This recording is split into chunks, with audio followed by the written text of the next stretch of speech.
Que Dieu vous bénisse. Mungu amibariki. Ça a toujours été une joie et c'est bénéfique de louer le Seigneur. Inekalaka paka ya furaha na ya faida juu ya kumtukuza na kumsifu Bwana. Quand vous louez quelqu'un, vous gagnerez sa faveur. Wakati unasifu mtu na kumtapa utafaidia kwake. Et si vous louez le Seigneur Jésus-Christ Na kama unamsifu Bwana Yesu Kristo de tout votre cœur, na moyo wako wote, vous gagnerez aussi sa faveur.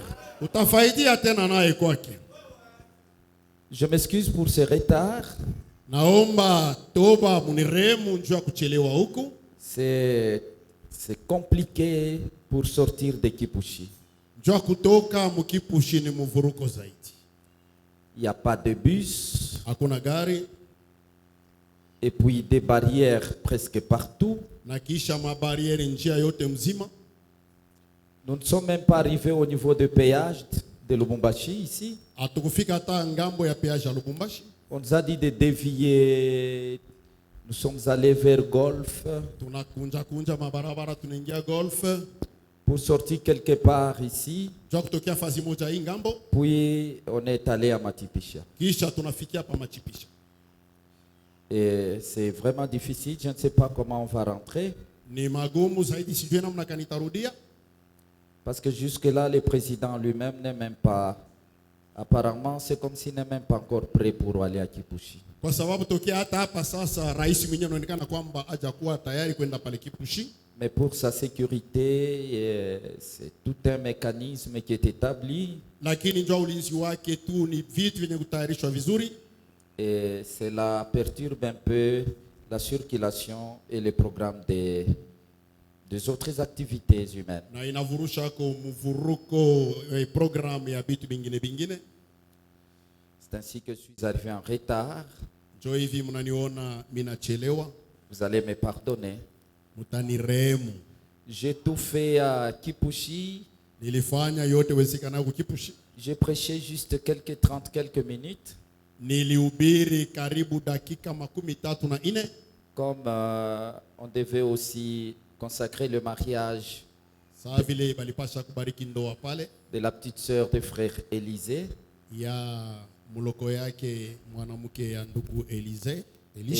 Et puis je prévoyais aussi qu'on ne soit pas bloqué et que je ne puisse vous rendre un mauvais service.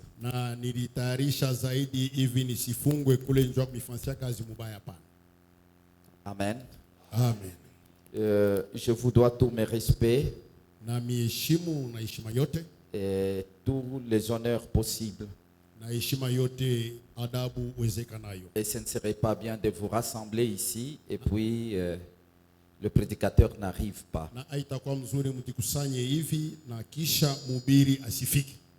Ce serait vraiment paraître comme un aventurier. Que Dieu vous bénisse. Et ces derniers temps, le soleil s'élève vers 5 heures déjà, c'est très clair.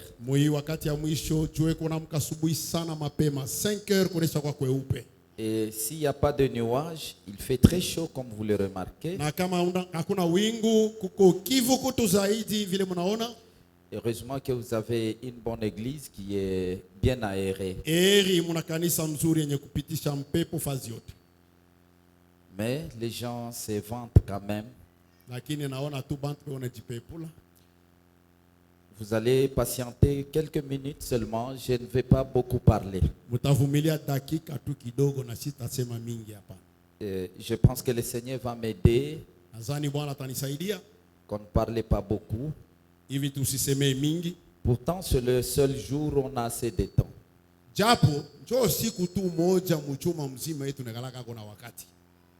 Et les jeudis, même si c'est un prédicateur d'ici, mais les gens habitent des endroits éloignés,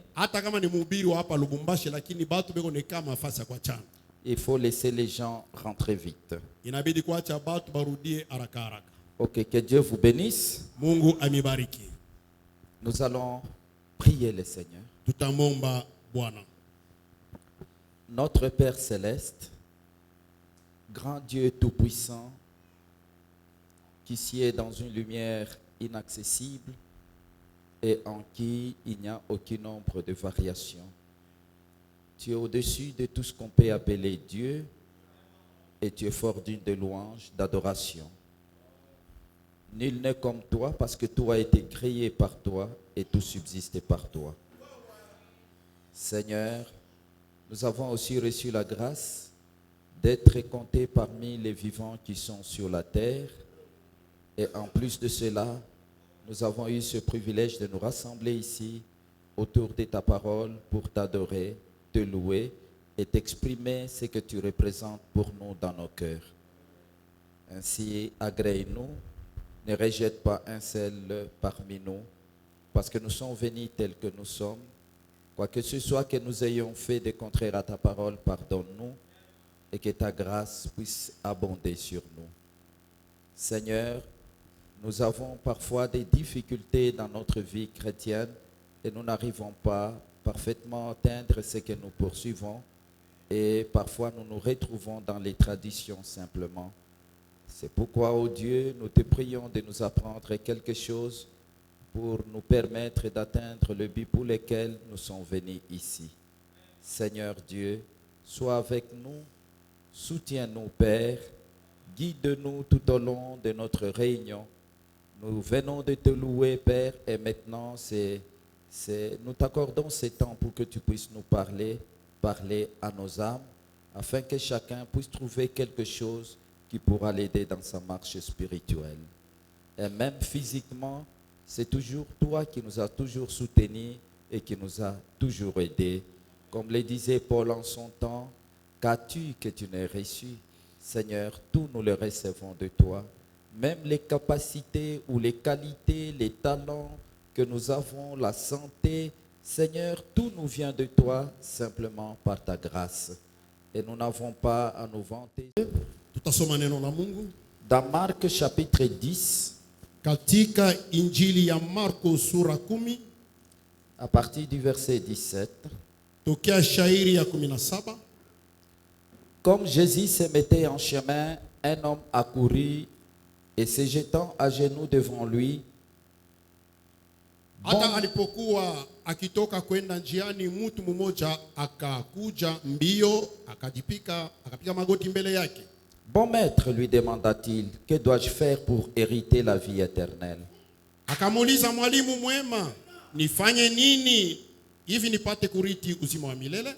Jésus lui dit, pourquoi m'appelles-tu bon? Il n'y a de bon que Dieu seul. Na Yesu akamwambia, kwa nini unaniita mwema? Hakuna aliye mwema ila mmoja, ndiye Mungu tu.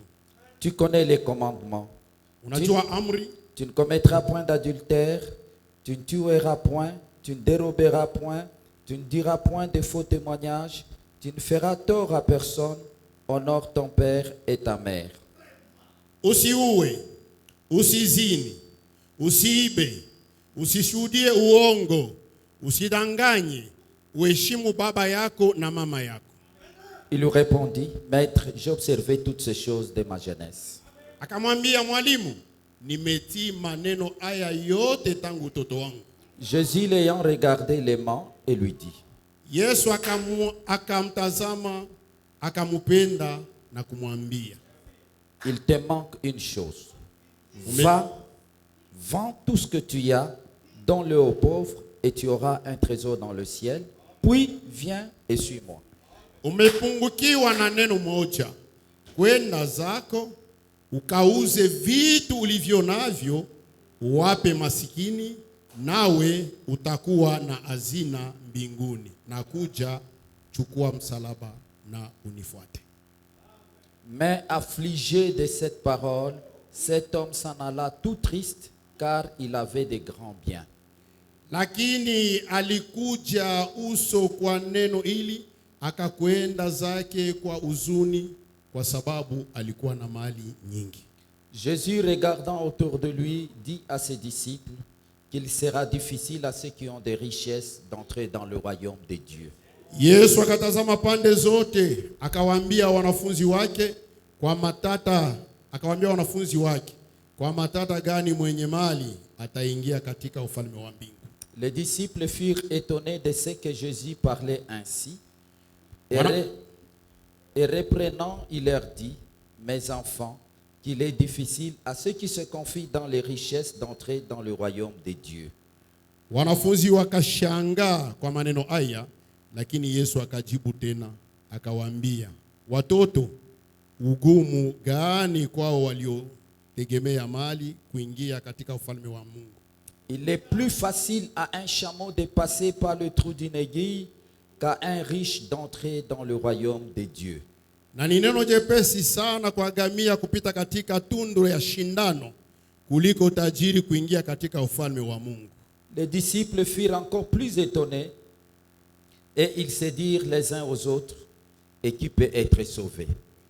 Wakashangaa sana tena, wakaambiana, nani basi anaweza kuokolewa? Jésus les regarda et dit, cela est impossible aux hommes, mais non à Dieu, car tout est possible à Dieu. Yesu akawatazama akisema, kwa watu haiwezekani, lakini kwa Mungu sivyo, sababu maneno yote yanawezekana kwa Mungu. Pouvez vous asseoir? Munaweza kuketi. Nous allons nous tenir maintenant tranquilles. Tutakuwa sasa kimya zaidi. Et peut-être que Dieu nous parlera. Na mara nyingine Mungu atasemezana nasi.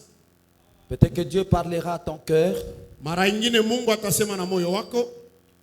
Nous voyons ici que lorsque le Seigneur Jésus est venu sur la terre, na hapa tunaona ya kwamba wakati Yesu Kristo alikuja pa udongo, c'était un homme particulier.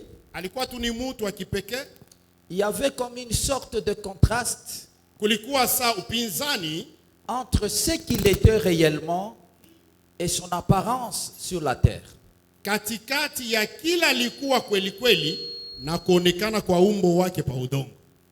Parce que quand le jeune homme riche, kwa sababu wakati ule kijana mtajiri est venu vers lui, alikuja mbele ya Yesu, il lui a dit, na kumwambia, bon maître, mwalimu mwema.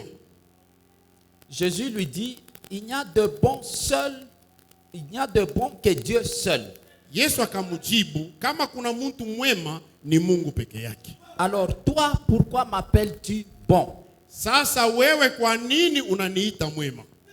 Et le prophète dit, na nabii anasema, il voulait lui demander, alipenda kumuuliza, si tu sais que je suis bon, na kama unajua vizuri ya kwamba mimi ni mwema, et qu'il n'y a que Dieu seul qui est bon, na kuna Mungu peke yake aliyekuwa mwema, c'est que je suis Dieu. Maana yake mie ulo naita mwema, mie njo Mungu. Alléluia. Et je pense que le jeune homme n'a pas tellement saisi. Nadhani ule kijana mtajiri akushika ile wazo mzuri. Et quand ce jeune homme est arrivé vers le Seigneur Jésus, na pale ule kijana alifika mbele ya Bwana Yesu Kristo, j'aimerais lire quelque chose. Napenda kuwasomea kitu kimoja. Comment était Jésus? Namna gani Yesu alikuwa?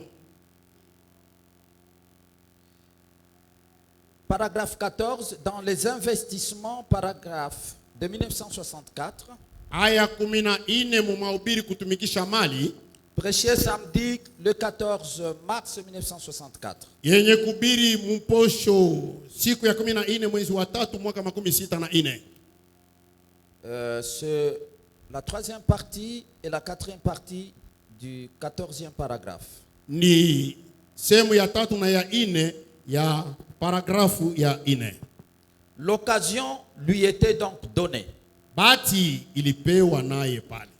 Lorsqu'il rencontra le Seigneur Jésus, wakati alikutana na Bwana Yesu Kristo, peut-être qu'il l'avait vu dans ses réunions, mara nyingine alimuona mu mikusanyiko yake, dans un de ses services, moja ya makazi yake, il courut jusqu'à lui et tomba à pied, na akakimbia mbele yake na kujitupa kwa miguu ya Yesu, montrant par là qu'il l'approchait avec une attitude correcte. Akionesha pale ya kwamba alimkaribia Yesu na hali yenye kuwa sawa. Et il lui dit, bon maître, na kusema mwalimu mwema, que puis-je faire pour avoir la vie éternelle? tafanya nini mie huyu njuu nipate uzima wa milele? Eh bien, voilà la chose dont il s'agissait. Na tazama maneno vile ilikuwa.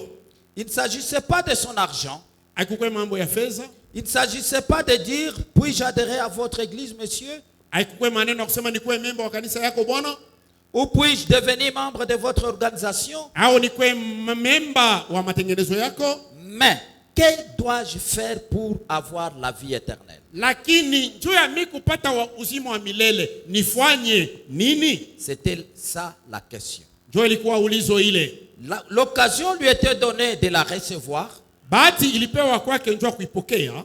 Mais il a pris une décision irréfléchie. Lakini alichukua mpango bila kuwaza. Il rejeta cela. Akakataa ile. Il n'était plus intéressé lorsqu'il découvrit ce qui allait de pair avec la chose. Akusumbukia ile wakati alivumbula mambo ile kunaenda pamoja na kinywa alikuwa anatafuta. Saisissez très bien. Mkamate vizuri. Lorsqu'il découvrit ce qui allait de pair avec la chose. Wakati alivumbula bile bilikuwa anatembea pamoja na mambo yenyewe alikuwa anatafuta. Retenez ça. Il avait compris que pour y arriver, alielewa ya kwamba njoo kufikia kule, il devait renoncer à sa popularité. Alipasha kutupa kukatala kavumu yake. En effet, Jésus était impopulaire. Japo Yesu asikukuwa hata na kavumu. Ça c'était son aspect dans ce monde. Ile ilikuwa kuonekana kwake ndani ya hii dunia. Je dirais grosso modo que 90% des gens ne croyaient pas en lui. Tasema tu mkifupi, 90% abakumwaminie Yesu. Ou peut-être 95% des gens étaient. ya watu balikuwa. Les gens ne croyaient pas en lui. Watu hawakumwamini Yesu hapana. Ils le prenaient pour un possédé. Balikuwa namuona saa muntu yuko na mampepo mchafu. Alléluia. Amen. Le créateur des anges. Muumbaji wa malaika. Le créateur des cieux et de la terre. Muumbaji wa mbingu na udongo. Son créateur. Muumbaji wake. Qui l'a conçu. Ule mwenye alimuumba anawaza kila takuwa. Qu'il a déterminé le nombre de ses jours sur la terre. Na kumutilia masiku ya maisha yake pa udongo. Même la richesse là, celui qui l'a donné. Hata mali nye alikuwa nayo ni Yesu alimupatia hayo.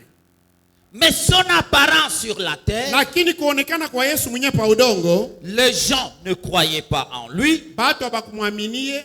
Il les prenait pour un possédé. Balikuwa namuona saa muntu yuko na mandemona. Beaucoup de gens le traitaient de Belzébul. Watu wengi walikuwa namuita Belzebulu, mkubwa wa mandemona. D'un démon. D'un démon. Wa ndemona. Il est traité d'un démon. Il le prenait pour un démon. Balikuwa namubeba sans demona.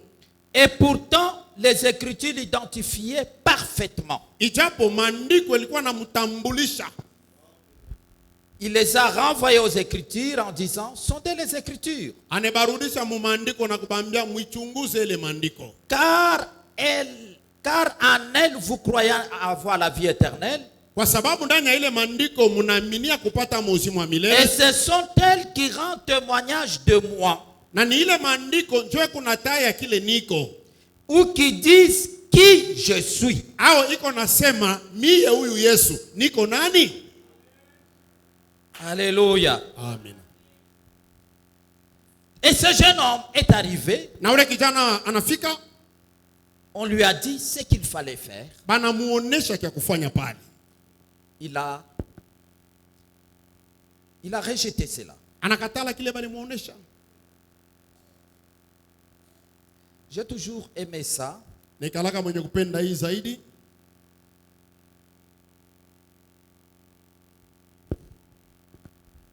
J'aimerais encore vous lire quelque chose. Napenda tena kusema kitu kimoja.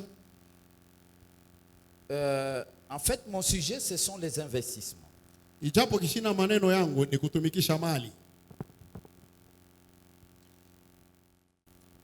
Je lis encore quelque chose. Tasoma tena kitu kimoja. Le prophète dit, Na Biblia nasema il était un homme qui se faisait Dieu.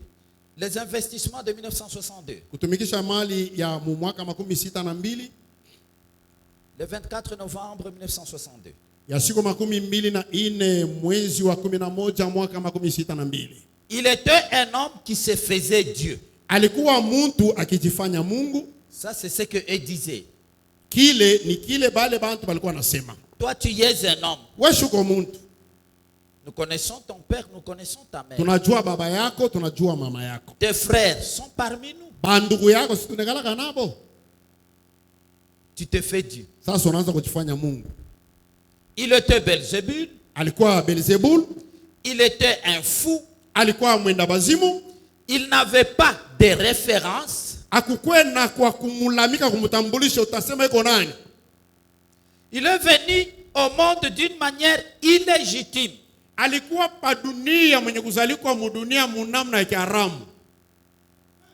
Il n'avait pas étudié dans leurs écoles. Akujifunza mu mashule yao. Il n'avait pas été formé dans leur séminaire. Akufundishwe mu seminari yao. Il était contre leur doctrine. Alikuwa nje mafundisho yao. Il mettait en pièces leurs églises. Makanisa yao alikuwa na pasula. Et sa doctrine gênait les gens.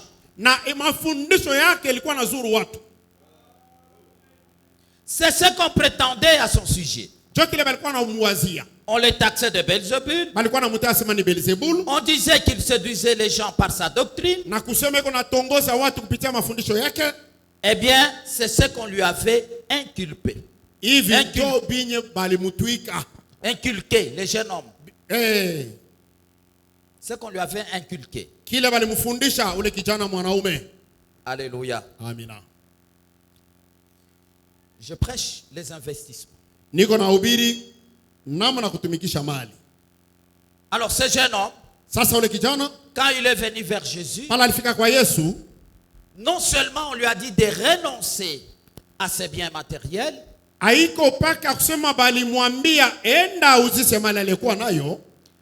de venir suivre Jésus. Quel genre de vie menait Jésus? Matériellement parlant, Jésus n'avait pas de référence physique. Il n'avait pas de maison. Donc il n'avait pas d'adresse. On savait simplement que c'est quelqu'un de Nazareth. Le prophète dit en ce temps-là, on disait les gens d'après leur contrée ou leur village. Jésus de Nazareth. Alléluia. C'est comme ça qu'on s'est référé aux gens. Et même Nathanaël, quand on lui a dit, nous avons vu quelqu'un de qui Moïse a parlé dans la loi, de qui le prophète ont parlé, Nathanaël a dit, peut-il venir de bon, quelque chose de bon de Nazareth? Nathanaël anasikia banataya Nazareth. Ase, Nazareth huko kunaweza kutokea kitu kizuri. C'est toujours là où le péché abonde, la grâce surabonde. Ni paka fazi nye zambi nekalaka tele na neme nazidika. Et même si souvent les héros sortent de familles très médiocres. Na kila mara washuja wanatokaka mu majama ile ya chini chini. Ça c'est vrai. Ile ni kweli. Alors, sasa le jeune homme a dit ule kijana mwanaume asema hapana. Pour la vie de Jésus, il faut se l'imaginer un peu. Maisha Yesu inabidi mbele uifikiri. Les disciples étaient traînés seulement comme ça, ils ne savaient pas où aller. Wanafunzi walikuwa vile nao wawache kwa kwenda. Ils étaient entraînés comme ça, ils disent seulement allons ici. Balikuwa viko na babulula tu twendeni huko banafuata. Tukunjio banakwenda. Lui était conduit par l'esprit, Yesu alikuwa anaongozwa na roho, mais eux ne comprenaient pas. Na wao hawakuelewa hapana. Même un jour, siku moja tellement affamé, mwenye kuwa na njaa zaidi, il dit aux disciples, allons comme ça. anaambia wanafunzi tuingilie pa hii barabara hii. Il savait qu'il y avait un figuier quelque part. Alijua kusema kulikuwa mtini fazi moja hivi, Et sur ce figuier, na kule kumtini c'était même pas la période de figues. haikukuwa hata majira ya mtini kutoa matunda. Mais lui espérait quand même trouver quelque chose. Lakini Yesu alikuwa anatumainia kupata kwa matunda kwa ile mti. Et pendant qu'il marchait, les apôtres ne connaissaient pas. Na wakati walikuwa wanatembea wanafunzi hawakujua hapana. Quelle était l'intention du maître? Nia ya Bwana ilikuwa nini? Ils arrivent là-bas, ils voient seulement le maître qui jette un coup d'œil. Wanafika pale wanaona paka Yesu anaanza kupiga macho kumuti, Il n'y a rien. hakuna kitu. Il maudit l'arbre. Kumuti hakuna kitu, haina majira. Yesu analaini muti. Et l'arbre sèche. Na muti nakauka. Alléluia. Amina. Et deux fois il le traînait. Quand il a faim, il va chez Marie, Marthe et Lazare. Mara nyingine alikuwa na babulula akisikia njala banenda kwa Lazaro na Martha. Et c'était parfois une charge pour Marie et Marthe. Na mara nyingine ilikuwa ni mzigo ya Maria na Martha kupokelea Yesu. Ça les prédisposait à de mépris.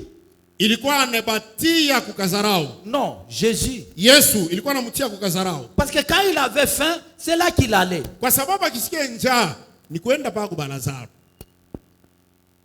Alléluia. Amen. Si c'était peut-être vous et moi, Kama ilikuwa mara nyingine wewe na mimi, dis le voilà qui arrive. yeye anakuwa tena na Et leo. au lieu de venir seul, il vient avec ses disciples. Paike kuya hata yeye mmoja anabebana na wanafunzi wake wote beko nakuya. Tout le stock Tubunga tote na to tuko na ato njoo tote. Alléluia. Amen. Mais curieusement, Marie et Marthe l'aimaient beaucoup. Lakini kwa kusadiki Maria na Martha balimpenda sana Yesu Kristo. Et Lazare, c'était son vrai ami. Na Lazaro alikuwa ni rafiki yake wa ndani. Alors le jeune homme riche a regardé et dit, Na ule kijana mtajiri anaangalia anasema abandonner toutes ses richesses pour entrer dans ce genre de vie. kuacha mali yote niko nayo niingie mu maisha hii namuna. On reste affamé. Bakia na njala.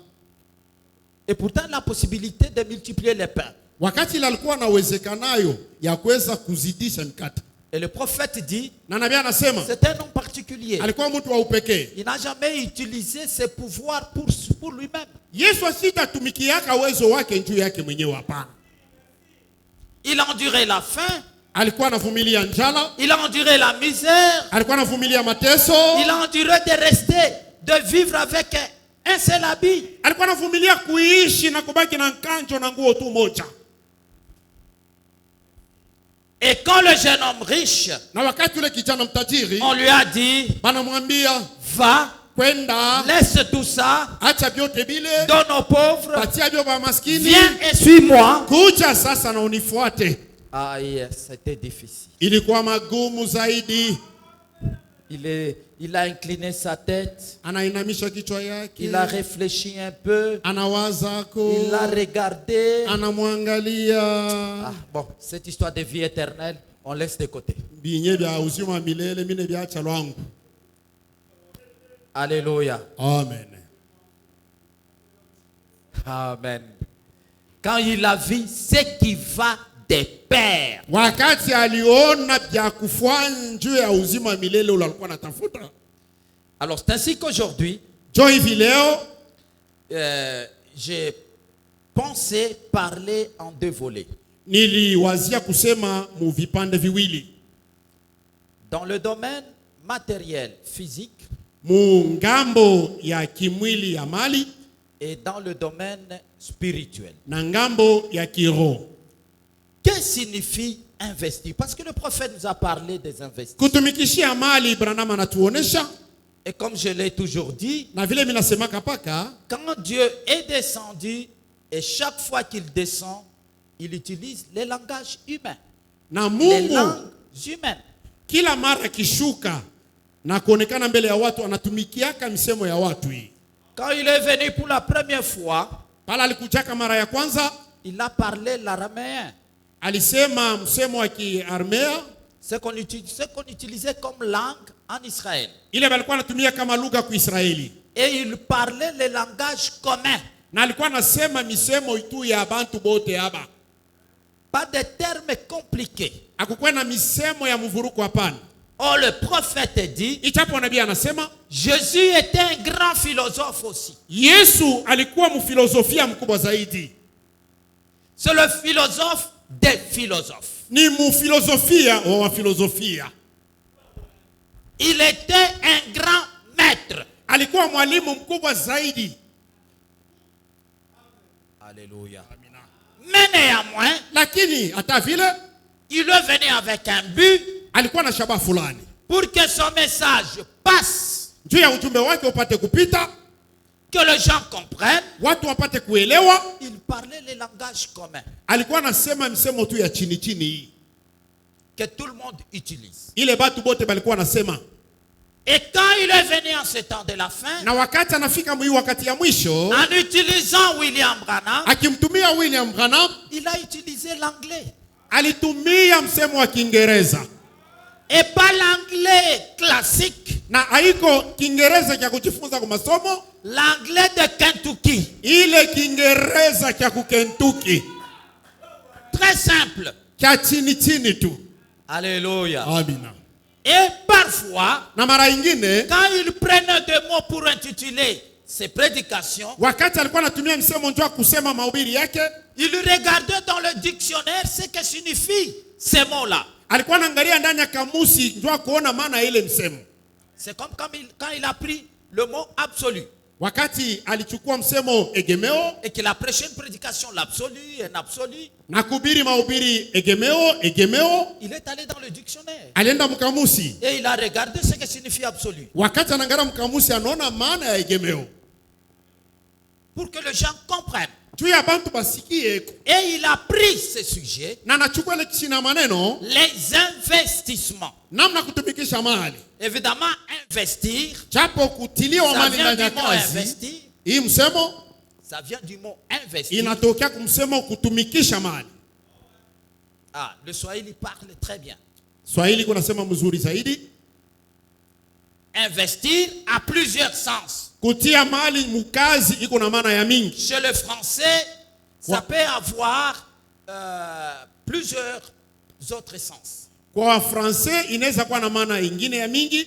Lorsqu'on confère certaines fonctions à quelqu'un, Wakati banapatia mtu makazi fulani ya kutumika, on l'investit. banamuweka mwile kazi. On investit un président, Banatia rais mukazi ya kiraisi. on investit telle personne de certains pouvoirs. Banapatia Ouais, banaingisha mtu uwezo fulani. Mais dans le sens où le prophète a parlé, Lakini mumaana yenye Branham anasemea nasi c'est avoir des capitaux ni kuwa na fedha et mettre cela au travail pour tirer un profit. na kuitumikisha ako juu ya kupata faida ya mali lolitumikisha. Alléluia. Et c'est ainsi que j'ai toujours dit, Na njo hivi j'aime souvent parler à mes enfants, napendaka kila mara kuambia watoto wangu, ton lendemain kesho yake yako dépend de ce que tu fais aujourd'hui. inafungiwa na kinyoko unafanya leo. Si tu ne fais rien aujourd'hui, Kama leo hii kunaisha ufanye kitu, demain tu n'auras rien. kesho hautapata kitu. Amen. Amen. Il faut faire quelque chose. Inabidi kufanya kwa kitu fulani. Si tu fais quelque chose de mauvais aujourd'hui, Kama leo hii unafanya kitu kibaya, tu as fait quand même quelque chose, mais c'est mauvais. unafanya kwa kitu lakini kinyo unafanya kiko kibaya, Ce que tu vas récolter demain, ce sera aussi quelque chose de mauvais. na matunda tavuna kesho itakuwa matunda mabaya. Alléluia. Amen. Vous devez investir quelque chose Unapasha kutumikisha kitu kimoja pour que demain, juu ya kesho yake vous puissiez retirer quelque chose. upate kwa faida ya kinyo litumikisha. Nous qui sommes des cultivateurs, Sisi wenye kwa walimaji, si vous ne plantez pas en cette période, kama muima jira hii aupande mbegu, l'année prochaine, mwaka ujao vous n'aurez rien. hautapata kitu. les enfants n'auront rien. watoto hawatapata chakula. Et même j'ai toujours dit aux jeunes gens, Na kila mara naambiaka vijana, quand vous avez trouvé un travail, wakati unapata kazi, évitez chaque fois de dire je suis malade. wepuke kila mara mukazi, oh niko mgonjwa, kichwa kinenyuma. Le chef de l'entreprise n'a pas besoin de gens malades. Mkubwa wa kazi yashitafutage wafanyakazi wa kuliakana magonjwa kila mara. Ce n'est pas une entreprise pour aider les gens, mais c'est pour chercher des travailleurs. Haiko kampuni ya kusaidia watu, hapana. Ni kampuni kunatafuta wafanyakazi. Soyez toujours en bonne santé. Fanya nguvu kuwe paka katika afya njema. Évitez aujourd'hui. Epuka tumabitu sato leo, kichwa kinauma. Et le patron passe là-bas, c'est quoi? Patron anapita pale, ni nini Feli? Je suis malade. Kichwa. Tu peux rentrer? Unaweza kurudi? Ndi. Tu rentres. Unarudia. Après 2 jours, Kisha siku mbili, tu trouves. anakukuta. C'est quoi? Feli ni nini? Le ventre. Tumbo shikulale leo. Tu rentres. Rudia kumlango. Le lendemain, Kesho yake il va chercher quelqu'un pour te remplacer. atatafuta mtu asio kugonjwa afanye ile kazi unafanyaka. Alléluia. Amen. Donc ce que tu fais aujourd'hui, Basi kinyoko unafanya leo, c'est de cela que dépend ton lendemain. jo kinye kinafungiwa kukila utafanya kesho, utapata kesho. Alléluia. Amina. Et le prophète dit, Na nabii anasema il y a des gens qui pensent, kuna watu wale wanazani ya kwamba, qui s'imaginent weko nafikiria kwamba qu'ils peuvent gagner la vie sans travailler. wanaweza kuishi maisha mzuri bila kufanya kazi. Il dit, c'est là qu'ils se trompent. Anasema bale weko najidanganya. Il faut travailler. Inafai kutumika kazi. Amen. Amen. Même les jeunes gens, Hata vijana, tu as déjà atteint 18 ans, tu dois travailler. unesha kuwa na umri wa miaka 18, inabidi ufanye kazi. Ne tourmente pas tout le temps tes parents. Hapana kuuzi wazazi kila mara. Kimoja, Pour aider ton père et ta mère. cho kusaidia wazazi, baba na mama. Tu as déjà plus de 20 ans. Unesha kupitisha miaka 12, Papa, baba, pourriez-vous m'aider avec... J'ai besoin de 2000 pour le méga. unipatia kwa 2000 nyuze mamega. Le lendemain, Kesho yake, papa, baba, je dois aller telle place. nafisa kwenda fasi fulani, Je peux avoir 10 000. nisipata kwa 10,000. J'avais un enfant qui avait cette habitude-là. Nilikuwa Mais il était petit, il avait, je pense, 7 ans, 6 ans. Alikuwa na ile tabia, lakini alikuwa mtoto, alikuwa na miaka 7 au 6. Il s'approchait toujours. Alikuwa na kila mara ananikaribia. Papa, Baba, je peux avoir un petit 500. nisipata kwa tuka 500. Bon, aujourd'hui, c'est un grand monsieur qui se débrouille. Lakini leo anaweza kuwa bwana mkubwa, yuko anafanya kazi yake mwenyewe, Il se débrouille.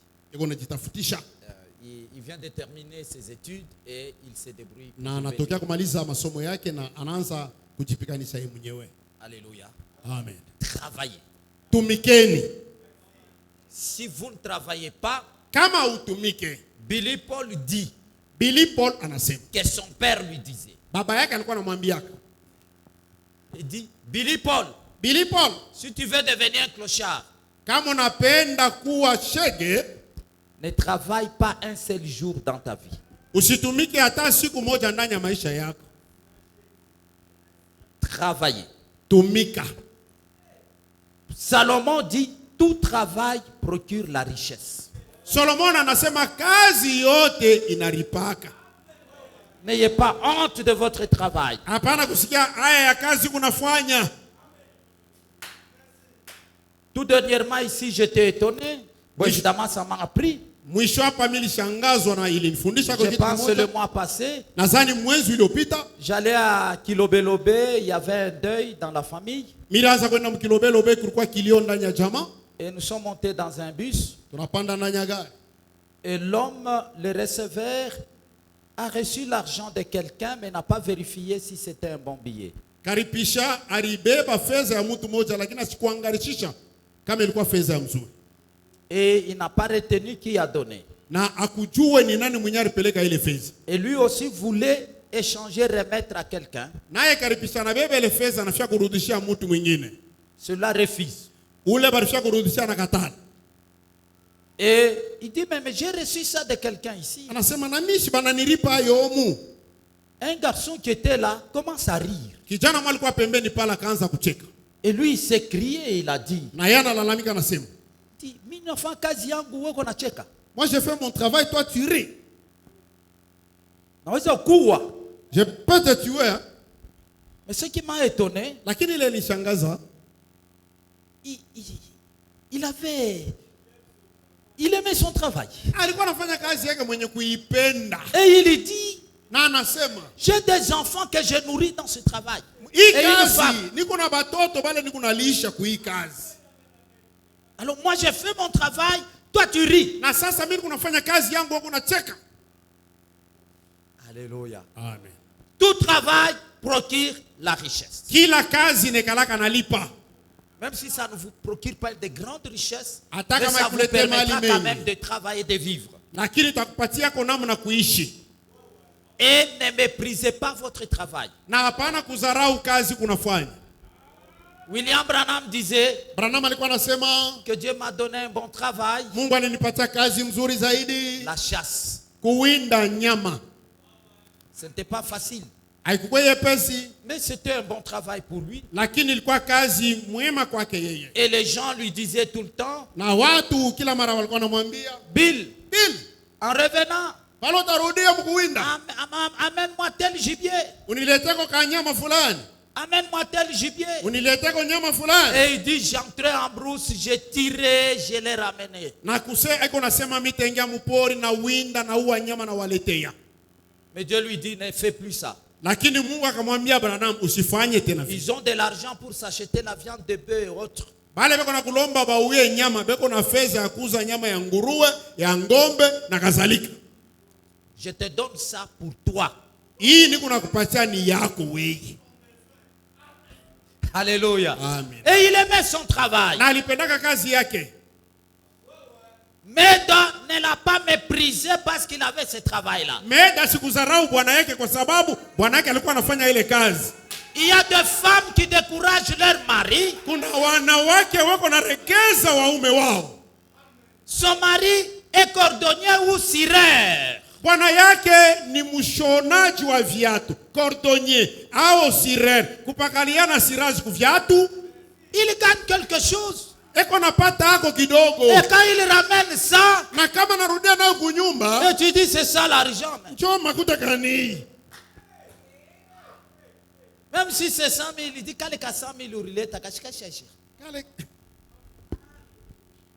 Alléluia. Amen. Ce n'est pas bien. Haiko mzuri hapana.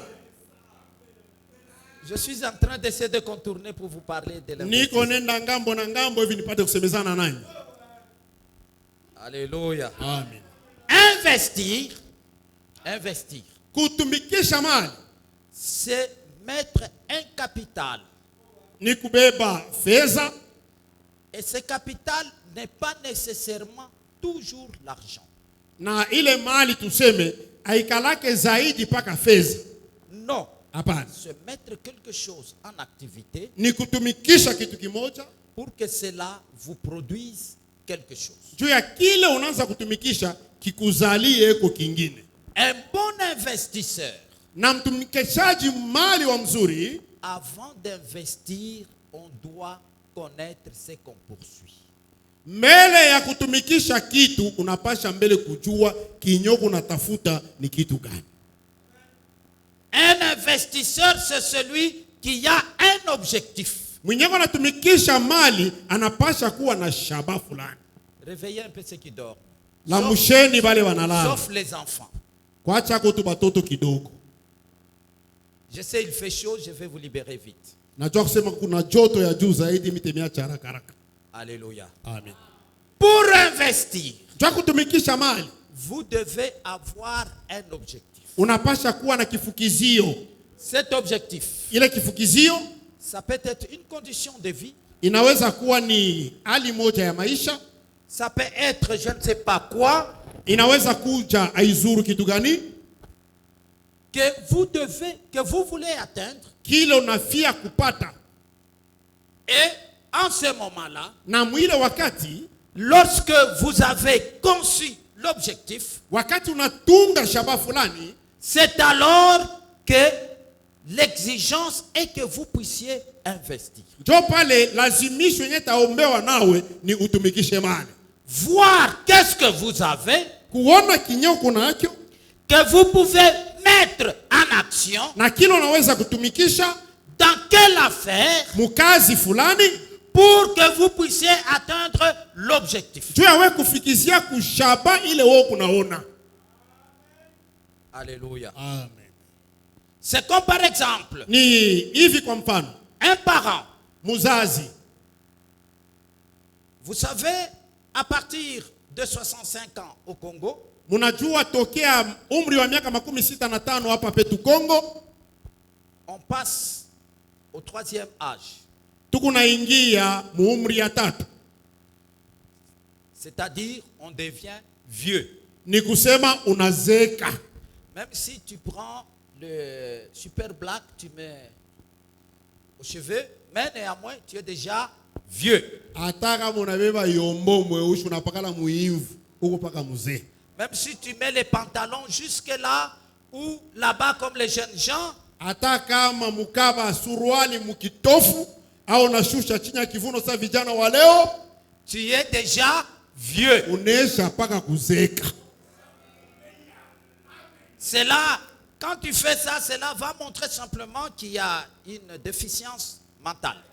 Na kama unafanya vile inaonesha hata kusema kichwa yako hakina sawa. Parce qu'il y a toujours une correspondance entre la vie et l'apparence ou l'âge. Kwa sababu nikalaka paka uhusiano katikati ya maisha au miaka ile kunayo na kile kunaonekana. Le comportement avec le rang social qu'on a. Tabia na kipimo maisha kinye tunakyo. Amen. Parce que si vous me trouvez là en cours de route avec un gros pain en train de manger, kwa sababu hivi niko nikuta munjia na mkate mwa mrefu hapa, niko nakula,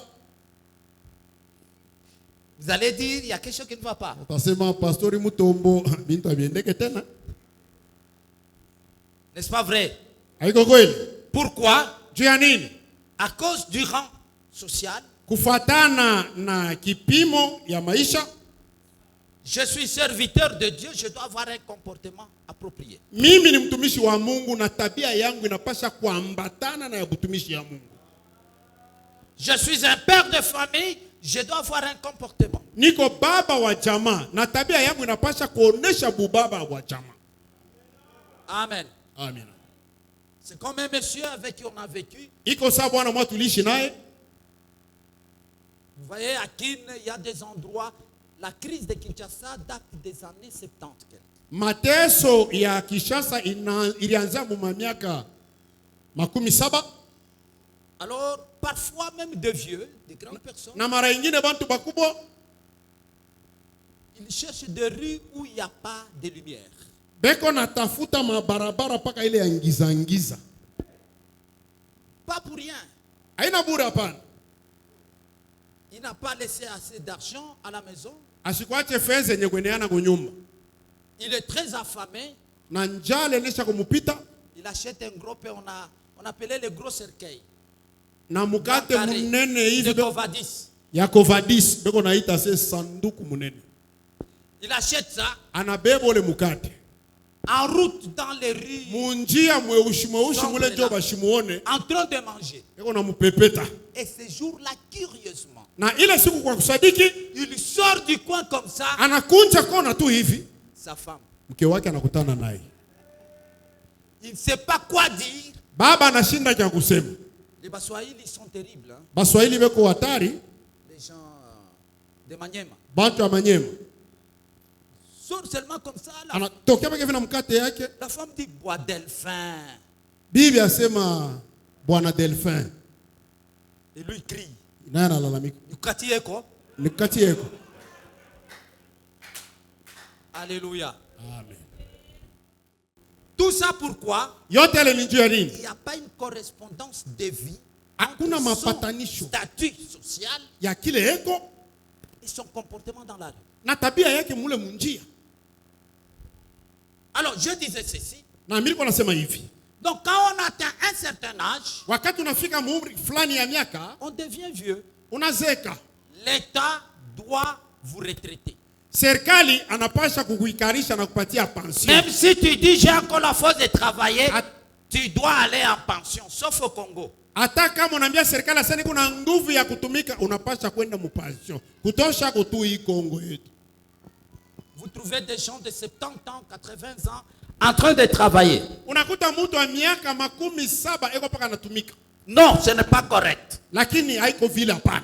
Alors, Sasa avant d'atteindre cet âge-là, kabla ya kufikia kuile umri wa miaka, normalement, si tu réfléchis bien, zaidi on nous conseille d'investir.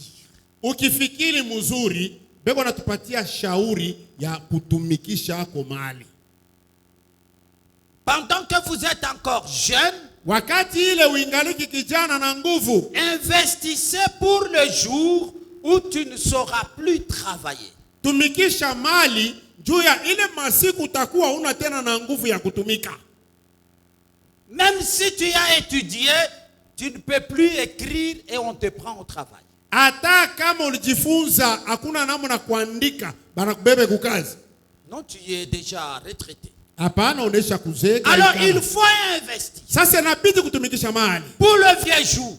juu ya masiku ijayo. Et pour investir, Na njoo kutumikisha mali, vous devez voir pendant que vous êtes jeune, unapasha kuona wakati ule ingaliki kijana, qu'est-ce que je vais investir na nitatumikisha nini pour que quand je serai vieux, juu ya pale mitakuwa mzee, que je puisse quand même vivre en attendant le jour de mon départ. nipate kuishi kokongolele siku nitakufa.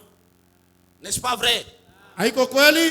Alléluia. Amen. Alors, pendant que vous êtes jeune, Na sasa wakati ungaliki kijana, ici au Congo, tout le monde n'a pas de moyens pour se construire de grandes maisons. huku kwetu kukongo bantu bote bana na namna ndio kujijengea Ceux qui ont des manyumba. moyens, ils construisent des maisons. Ceux qui ont des moyens, Bale bako na manamna beko unajenga manyumba, ils mettent leur argent banatia fedha yao dans la construction, dans l'immobilier. ndani ya majengo ya manyumba, Les autres dans les fermes. bengine ndani ya mashamba, Les autres dans telle ou telle chose. bengine mukazi na kazi fulani. Et quand il sera vieux, Na wakati la tazeka, cela commence à lui rapporter et il peut vivre jusqu'au dernier jour. itaanza kumulipa pala, anaweza kuishi kufika na masiku ya mwisho. Les autres qui Wengine n'ont pas de moyens, wasiokuwa na namna, ils investissent dans leurs enfants. beko na tia mali yao ndani ya batoto yao. Amen. Amina. Ils font étudier leurs enfants. Beko na fundisha batoto masomo. Tout bon père, envoyez votre enfant à l'école. Kama kutu baba mwema, tuma batoto ku masomo. Ne laissez pas les enfants se déambuler. Ushache batoto baanze kuzambalala kuwayawaya, hapana. Faites-le étudier. Ubafundishe masomo.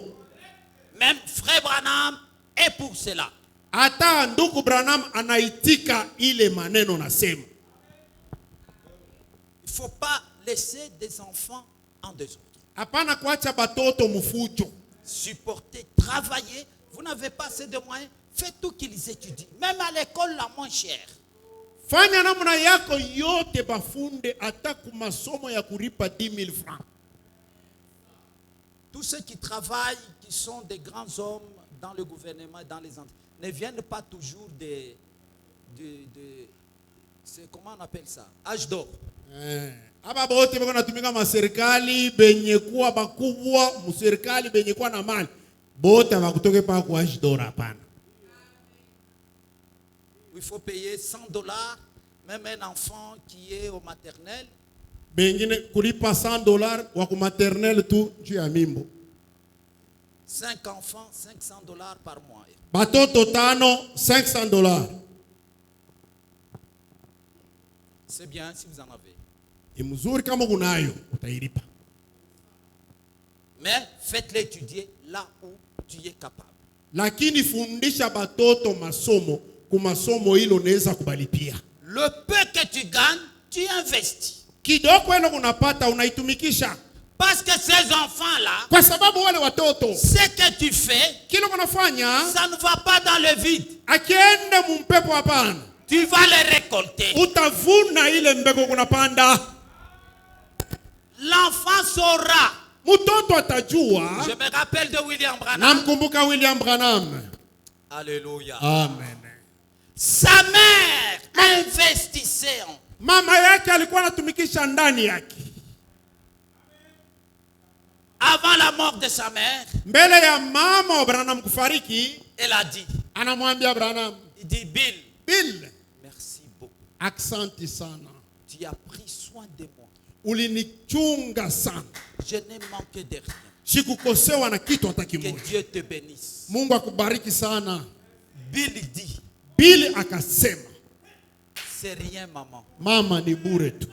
Je me rappelle, Nakumbuka quand tu quittais la table avant que tu ne sois rassasié, wakati ulikuwa naacha chakula mbele we kushiba. pour que moi je puisse me rassasier. Juu ya mi Bill nipate kushiba. Alléluia. Amen. C'était un geste Ilikuwa ni tendo fulani simple, ya chini kawaida mais tu. c'était un investissement pour elle, Abraham. Lakini ilikuwa ni kutumikisha kwa mali.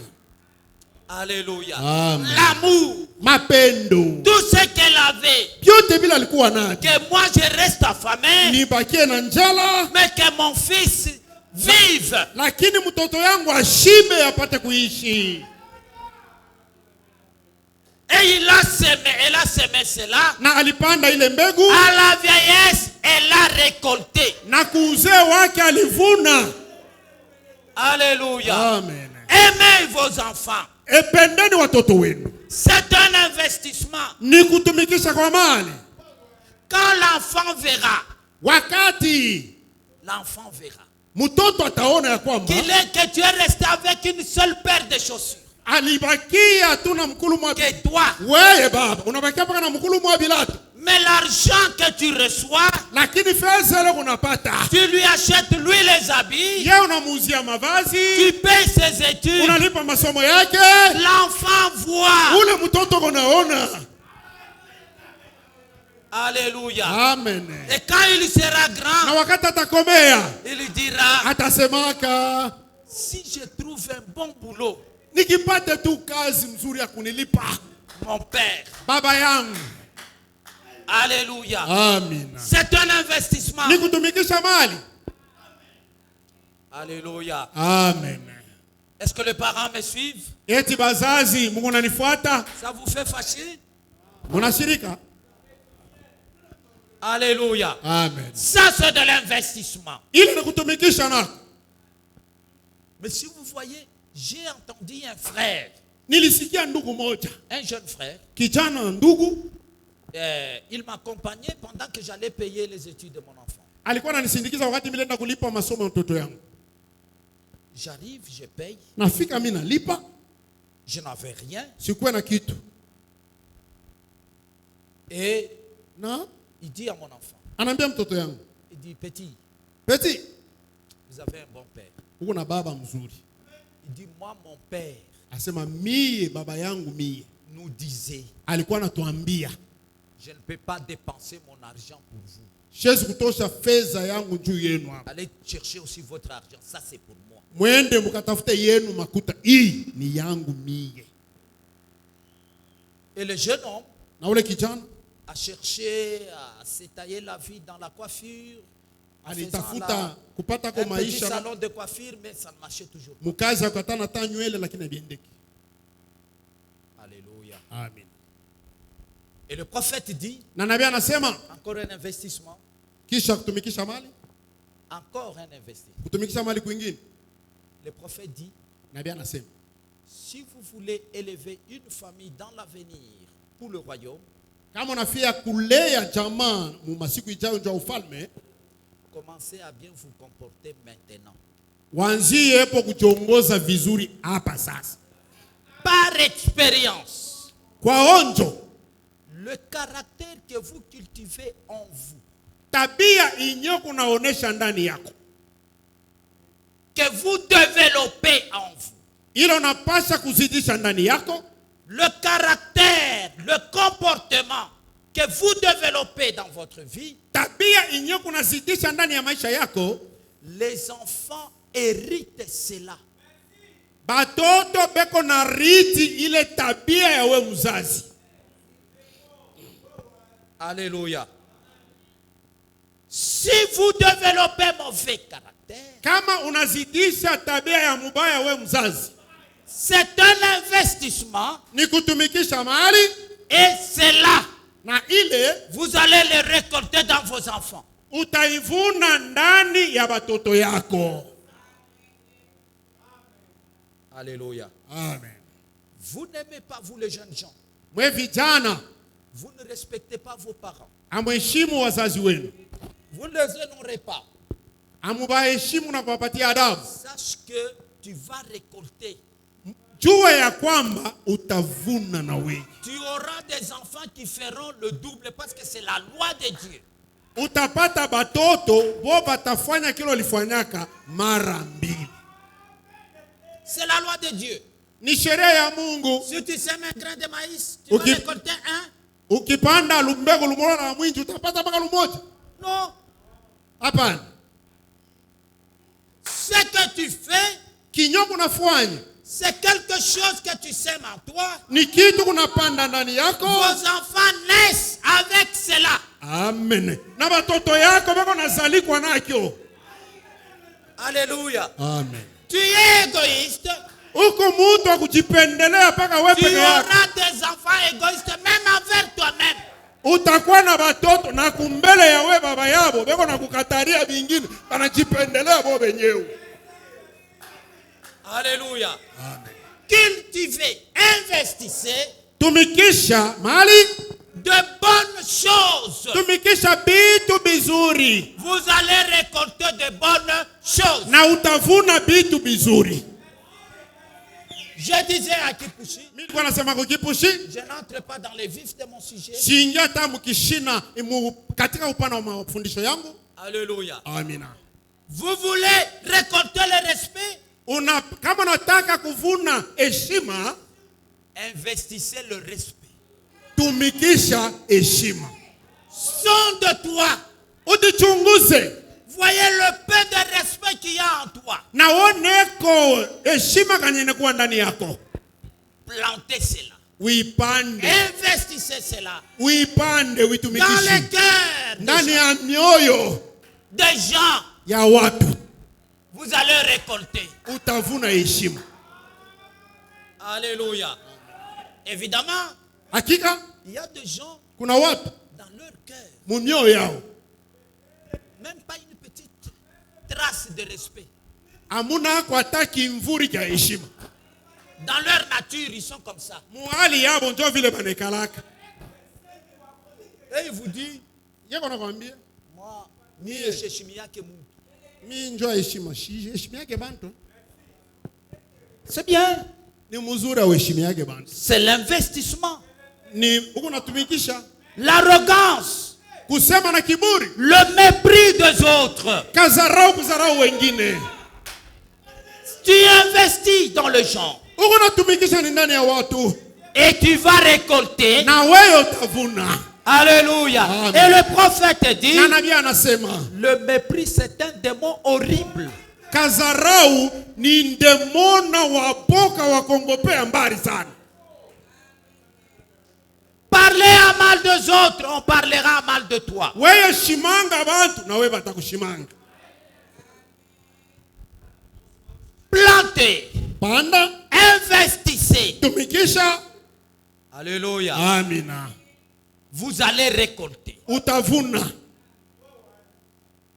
Travaillez. Tumika. C'est un investissement. Ni kutumikisha. Ne dites pas, Hapana kusema j'attends quand j'aurai beaucoup de travail. mimi naongola pale takuwa na kazi ya mingi. Non. Hapana.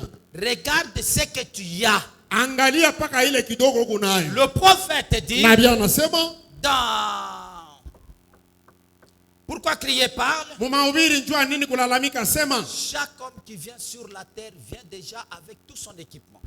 Mutu yote ole kunakuwa pa dunia eko nakuwa na vyombo vyake vyote vya kazi. Ne tardez pas pour investir. Hapana kukawia njoo kutumikisha. Parce que je vais me baser là-dessus. Kwa sababu utapitia pale juu. Alléluia. Amen. Ce jeune homme, Ule kijana mwanaume il ne savait pas, akujua kusema, il croyait que la vie éternelle, on la reçoit sans investir. alijua kusema uzima wa milele wewe unaupokea tu hivi bila kutumikisha kwa kitu fulani. Le prophète dit, Na mimi anasema, il ne savait pas ce qu'il va avec. ashikujue ya kwamba kile unatafuta kama uzima wa milele kinatembeaka na mambo fulani. Vous devez investir quelque chose pour recevoir la vie éternelle. Unapasha kutumikisha kitu fulani juu ya wewe kupata uzima wa milele ule unatafuta. Alléluia. Amen. Il y a des gens Kuna watu que Dieu exauce beaucoup. bale Mungu anekalaka na kubali sana maombi yao. Ils sont là parmi vous ici. Beko katikati yenu wale bantu. Ils se connaissent. Banajijua bo benyewe. Parfois, ils sont très cachés.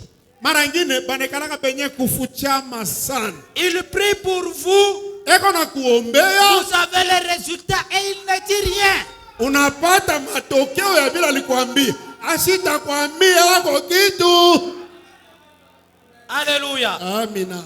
Vous pouvez même vous vanter devant lui. Vous pouvez même vous vanter. Unaishi na kujitapa kumbele yake, kumbe ni yeye alikuombea.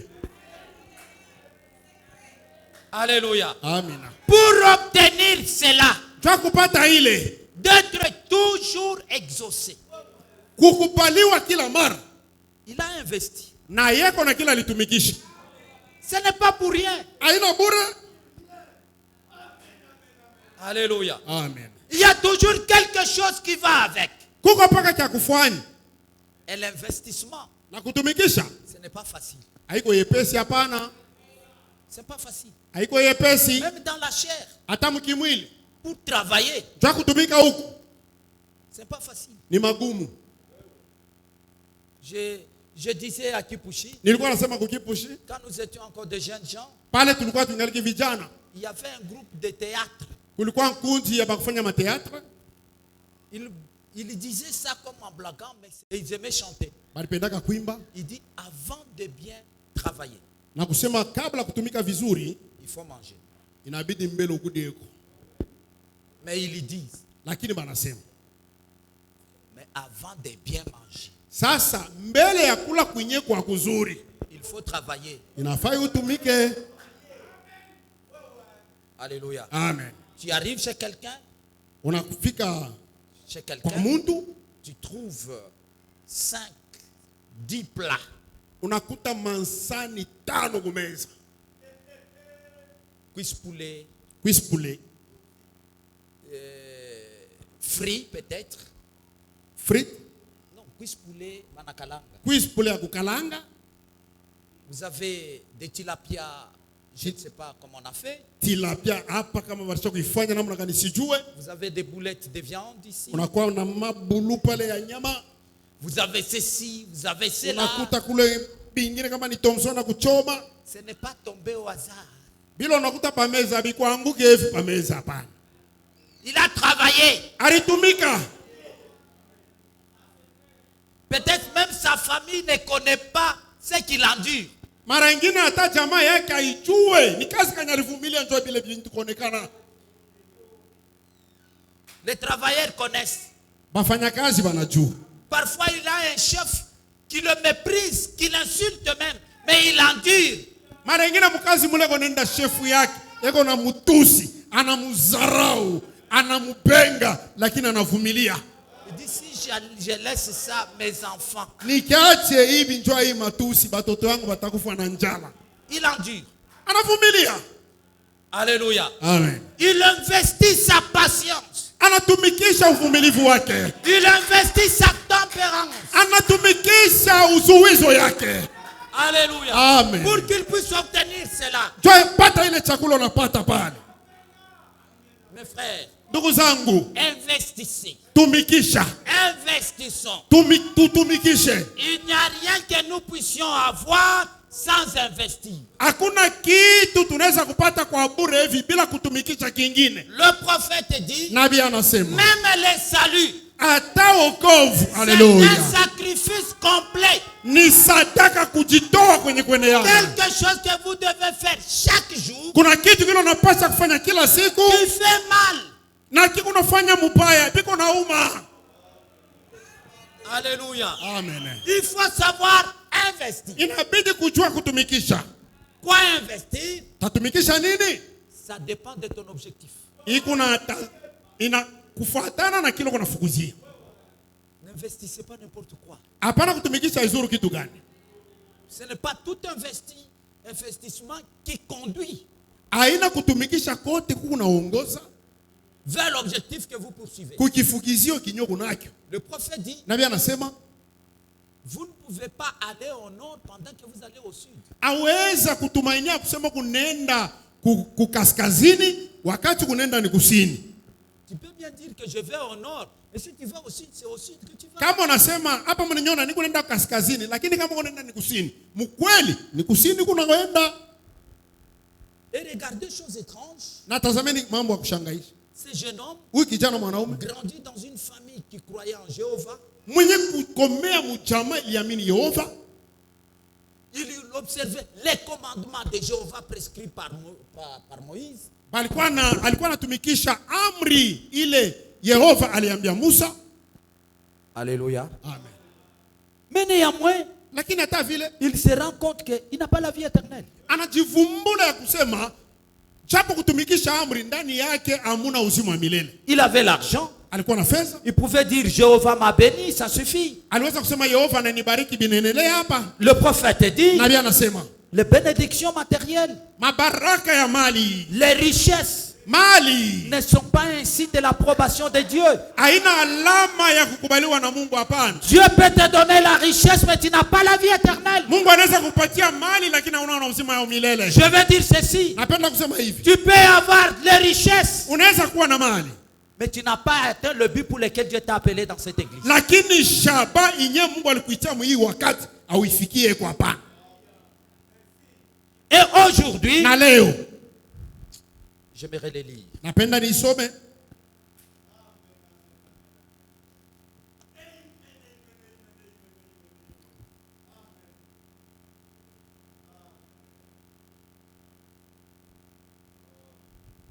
Soyez certains de Dieu.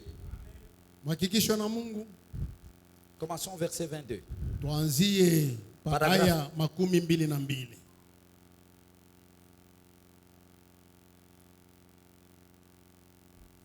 Commençons au 21. Tuanzie hata 21. Vous êtes pressés? Muko haraka haraka? Moi, je prends un peu de temps Mie nachukua kwa wakati parce que après ici, je ne saurais pas rentrer. Peut-être que la route est bloquée. mara nyingine kutoka hapa kuna namna mimi kurudia kukipush barabara yote banaweza kufunga. On dit ceci. Anasema hivi, Ce dont nous avons besoin aujourd'hui, ile tunayo kama hitaji leo ce n'est pas d'une foule de choses matérielles. haina bwingi bwa bintu vya kimwili. Nous possédons cela. Tuko navyo, Nous n'avons pas besoin de plus grandes églises. hatuhitaji kanisa mkubwa, hapana. Nous n'avons pas besoin de plus grosses congrégations. Hatuhitaji kanisa nkuji mikusanyiko mikubwa. Croyez-vous les prophètes? Mnamwamini nabii? Nous n'avons pas besoin de plus d'émissions à la radio et à la télévision. Hatuna na maemission mingi kuma radio na kuma television. Nous n'avons pas vraiment besoin de plus de ces choses. Hatuhitaji zaidi bibitu, hapana. Mais ce qu'il nous faut aujourd'hui, Lakini kile kinabidi tuwe nacho leo pour être spirituel, juu ya sisi kuwa wa kiroho ce sont des gens qui s'humilieront devant Dieu. ni batu bale banaweza kujinyenyekeza mbele ya Mungu, Peu importe qu'ils soient sans le sou, hata kama bana na sengi, et qui prieront na bale bataomba jusqu'à ce que cet esprit en eux kufikia hata pale hii roho katikati yao hali yao était satisfait par la bonté de Dieu ifurahishwe na wema wa Mungu, et que dans leur cœur na ndani ya moyo wao se produise un réveil mupate kuzalika uamsho qui changera leurs attitudes ile tabadilisha mahali et yao l'atmosphère dans laquelle ils vivent. na hali mwenye ndani yake watakuwa naishi. Vous avez un frère, une soeur qui a toujours une attitude, Uko na ndugu au dada nekalaka tu paka na tabia moja hivi toujours se plaindre. paka kuliakana. Pourquoi ma soeur tu es comme ça? Dada, njua nini unekalaka paka na liakana kila mara? Comme je le disais, Vile nilikuwa nasema, il y a même des enfants kunekalaka ta batoto à l'école. kumasomo. Je suis un enseignant. Mimi niko mwalimu. Les enfants de mécanique sont bizarres. Batoto bakufuata mécanique beko tu palwabo. J'ai demandé à beaucoup d'enseignants, ils disent que c'est comme ça. Niliuliza wa mwalimu wa mingi sana wanasema ndio vile. Et parfois, vous voyez un enfant. Mara nyingine unaona mtoto D'abord, mbele, les enfants d'aujourd'hui batoto baleo deviennent plus géants, on ne comprend pas. beko na lefuka atujue ni nini. 16 ans. Miaka 16. Vous regardez son père, Unaangalia baba yake il est court. mfupi, Sa mère, mama courte. mfupi, Mais vous le voyez lui. mtoto kasongo mrefu. Regarde les jambes. Gara mikulu mrefu.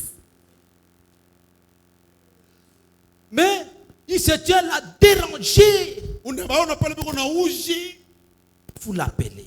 unamuita. Il vous regarde comme ça. Eko na kuangalia, njoo kuangalia na shusha kichwa. Et comme moi je suis court là, vous le regardez. Saa vile mimi niko mfupi kuna muangalia hivi. Dis, mais monsieur, Bwana, pourquoi tu es impoli?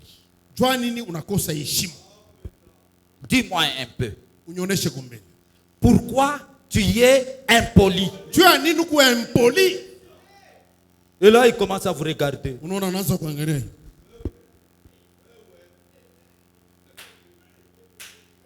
Alléluia.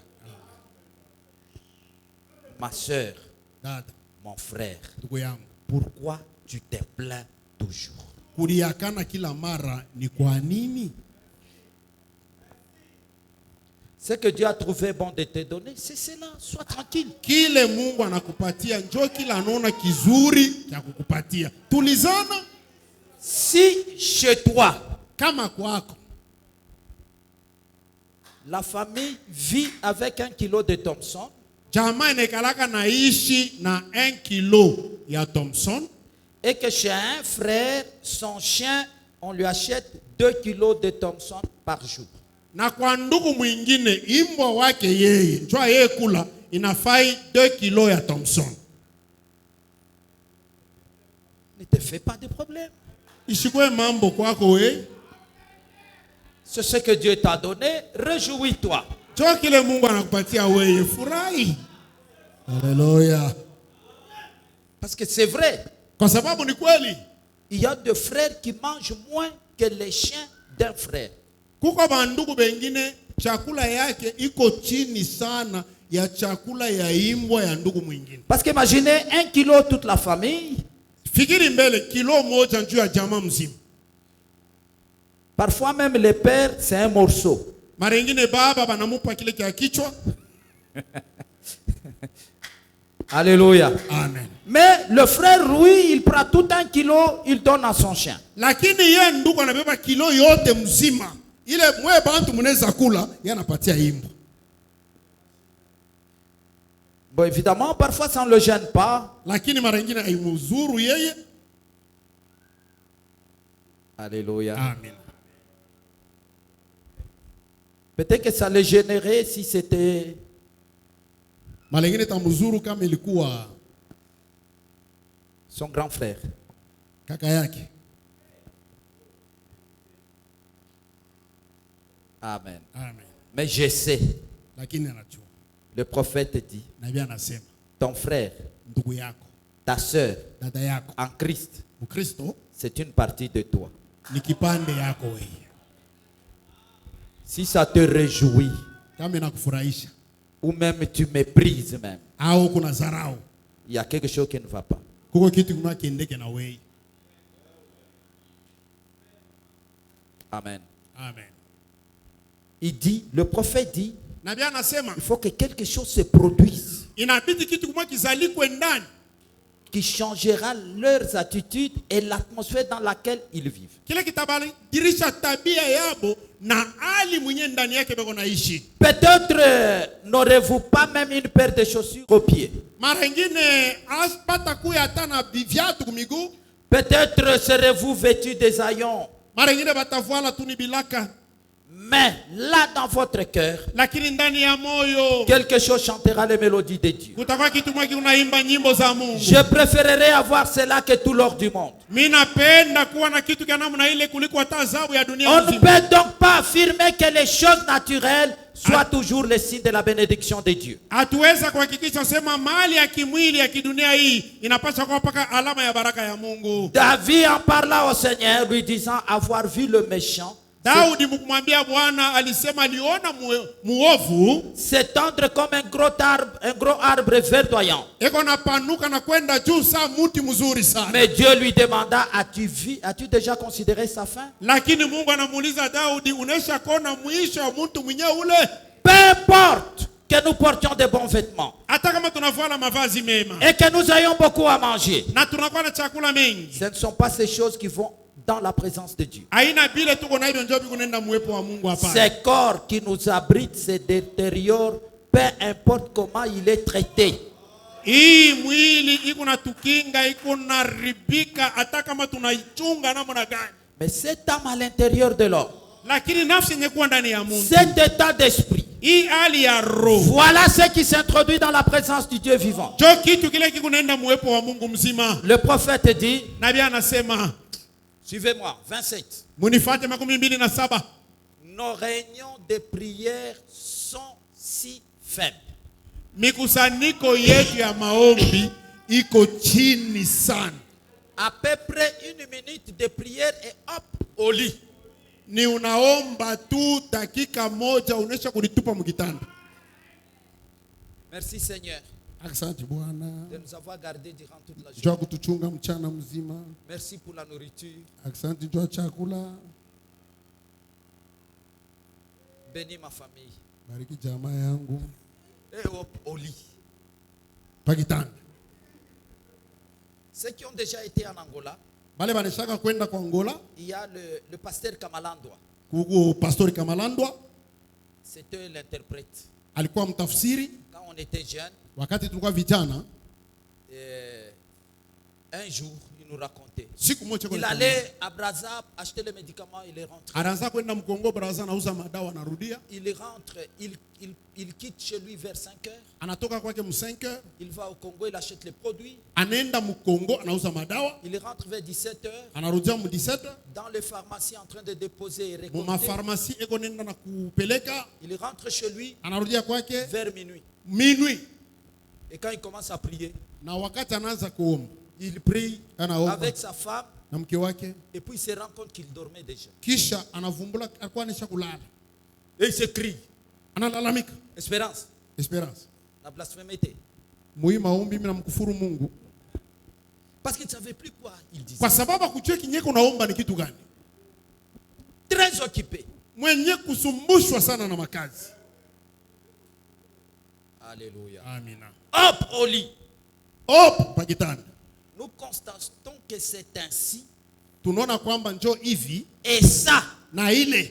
peut-être une fois ou 2 fois par jour. Ile yenyewe mara nyingine ni mara moja au mara mbili kusiku moja. Nous sommes tous coupables. Si bote tuko benye nkosa, tunahukumiwa. Notre nation se dégrade moralement. Taifa yetu inapungukiwe na shuka chini sana. Nous avons besoin, nous avons des Billy Graham et des Oral Robert partout. Tuko na ba Billy Graham na ba Oral Robert par fazi yote.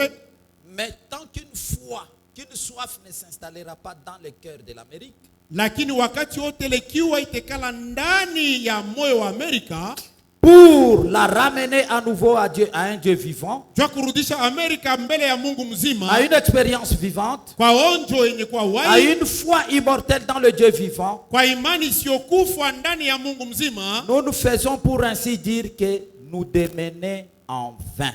Tuko tunasumbuka bure, ni kazi ya bure tuko nafanya. Alléluia. Amina.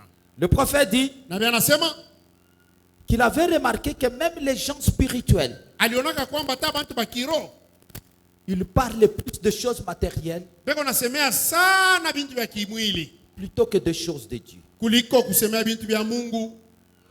Tout ce qu'on parle le long du jour, Vyote vile beko nasema mchana mzima c'est seulement les affaires du monde. ni paka mambo ya mudunia. Et c'est ça ce qui est devenu un problème aujourd'hui. Na njoo inakuwa mambo leo. C'est ainsi que nous avons des gens dans les églises. Njoo hivi tunakuwa na watu ndani ya makanisa. Ils n'obtiennent pas ce qu'ils sont venus chercher. Abapate kinye balikuwa kutafuta. Et on leur dit Na banebambia que si vous avez des biens matériels, kama onesha kuwa tuna mali, vous êtes bénis de Dieu. unabarikiwa na Mungu. Est-ce que c'est exactement cela qu'ils sont venus chercher dans le message? Eti kweli kweli njoo kinye tulikuwa kutafuta ndani ya hii ujumbe. Dieu nous a appelés vraiment pour nous donner seulement des véhicules, des maisons, et ça, c'est tout. Muhi ujumbe tu kweli Mungu alituita ni njoo kutupatia tu manyumba, magari, njoo kinye Mungu alituitia muhi ujumbe.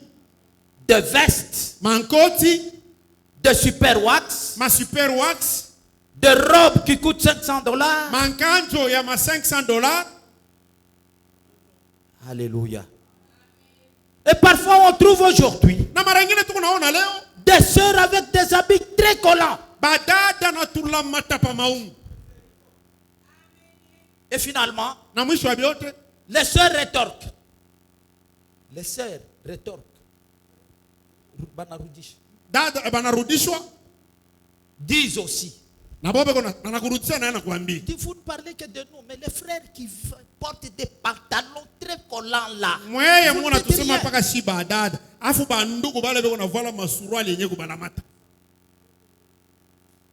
Vous trouvez un frère, Unakuta ndugu il a acheté un bon pantalon, il a rétréci iko cela. na suruali anenda tena na peleka banakondesha kana mulamata. Alléluia. Amen. On trouve aujourd'hui même des jeunes gens, ce qu'on ne voyait pas. Unakuta leo na vijana ila bikuwa naonekani kaka Il a coiffé bien, banamkata tu nywele mais là-bas, lakini hapa les cheveux, ils ne peignent même plus. Ils ne peignent même plus les cheveux. nywele anayacha hapa anakuwa saa rasta. Haina hata ya kuchanuna tena. Et c'est un frère. Na unamwa ni ndugu. Alléluia. Amen. Les sœurs avec des mèches. Badada na mameshi mkichwa. On connaît aujourd'hui les gens de mèches des sœurs de Tabé.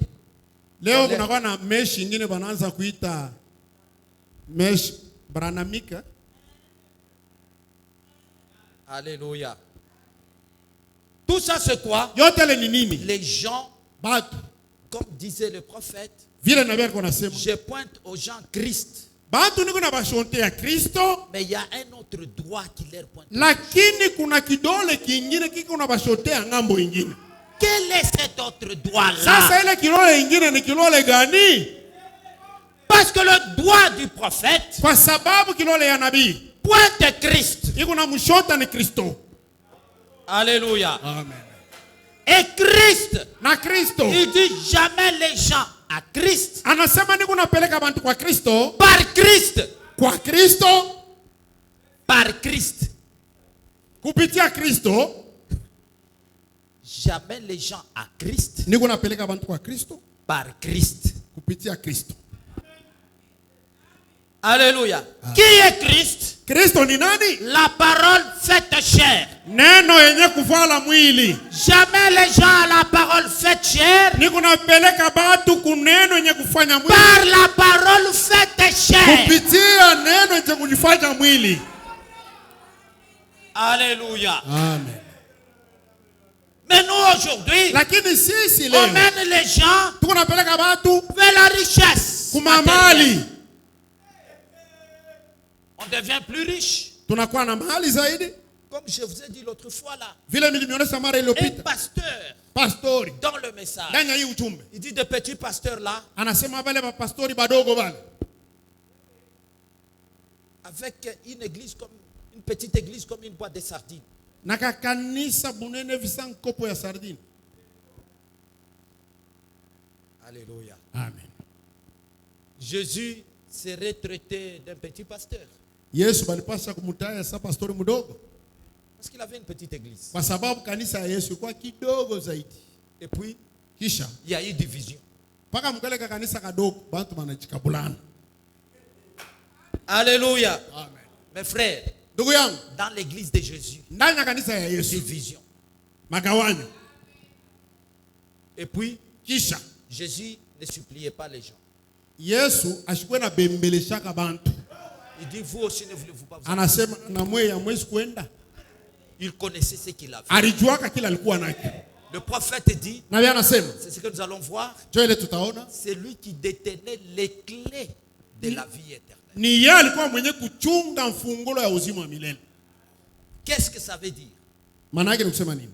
Le prophète dit, il avait les connaissances Nabii anasema alikuwa na ufahamu de savoir comment arriver à la vie éternelle. ya kujua namna kani kufikia kuuzima wa milele kwenyewe.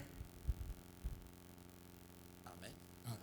Aujourd'hui, Leo la seule personne mtu mmoja qui détient les clés ule kona mfungula de la vie éternelle, ya uzima wa milele, des portes du royaume de Dieu, ya milango ya ufalme wa Mungu, c'est William Branham. ni William Marion Branham. Il n'y en a pas un autre. Hakuna mwingine. Amen. Alléluia. Amen. Les autres Wengine vous conduiront à certaines observances. batamipeleka kumatazamio ingine Et vous allez investir, na mutatumikisha vous allez récolter la tempête. na mutavuna ni zuruba. Mais quand William Branham, Lakini pale Branham, alléluia, amen, vous donne ce qu'il faut, anakupatia kinye kile kinafaa, il va vous dire ce qu'il faut investir, atakwambia kawe kutumikisha comment investir, na cela, kutumikisha namna gani et en quoi investir. na utatumikisha munini. Vous allez vous retrouver Utajikuta comme ce frère qu'il avait rencontré de l'autre côté Saule ndugu alikutana naye ngambo ya et qui pili lui ont dit, na banamwambia, si tu n'étais pas venu, frère Branham, ndugu Branham, kama ukujake ko nous ne serions pas ici. shia batukupashe kuwa hapa. Alléluia. Seul William Ni Branham, mpaka William peke yake dans cet âge, ndani ya hii détient kizazi ces clés-là. tweko na ile fungula. Alléluia. Amen. Du temps du jeune homme riche, Mwakati ya ule kijana mtajiri Jésus, Yesu Kristo comme messager de l'âge, sa mjumbe wa wakati avait les clés de la vie. ni yeye alikuwa na fungula ya uzima wa milele. Amen. Amen. Alléluia. Amen. Et dans les quelques séances que nous aurons, Na mu mafundisho fulani fulani ile tutaona, nous allons parler de cela. tutasemea ile, Je ne dirai pas que je dirai tout. sitasema nitasema yote hapana.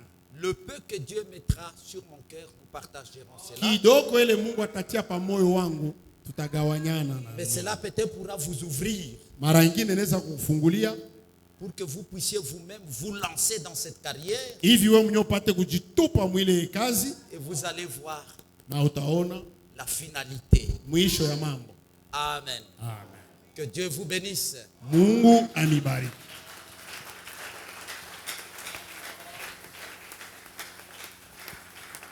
Nous allons nous tenir debout. Tutasimama juu.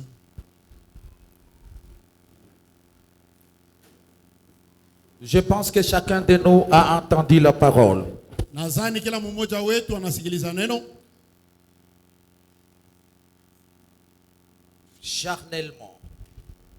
Charnellement, Mukimwili. matériellement parlant, Kupitia mali tu mkimwili avez-vous déjà investi? uneshaka kutumikisha. Si vous voulez changer votre condition de vie, Ukipenda kubadilisha hali yako ya maisha, la voie c'est l'investissement. njia ni kutumikisha.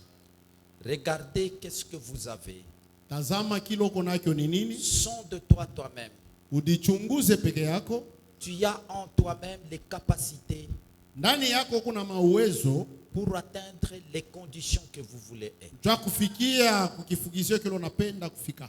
Même physiquement, Hata mkimwili hivi, matériellement. mahali Si vous investissez kama unatumikisha avec un peu de persévérance na kukankamana ako et avec un peu de courage, na uhodari, les gens, dans le jour qui viennent, diront que vous avez fait la magie. mumasiku ijayo watu watakusema unabamba dawa.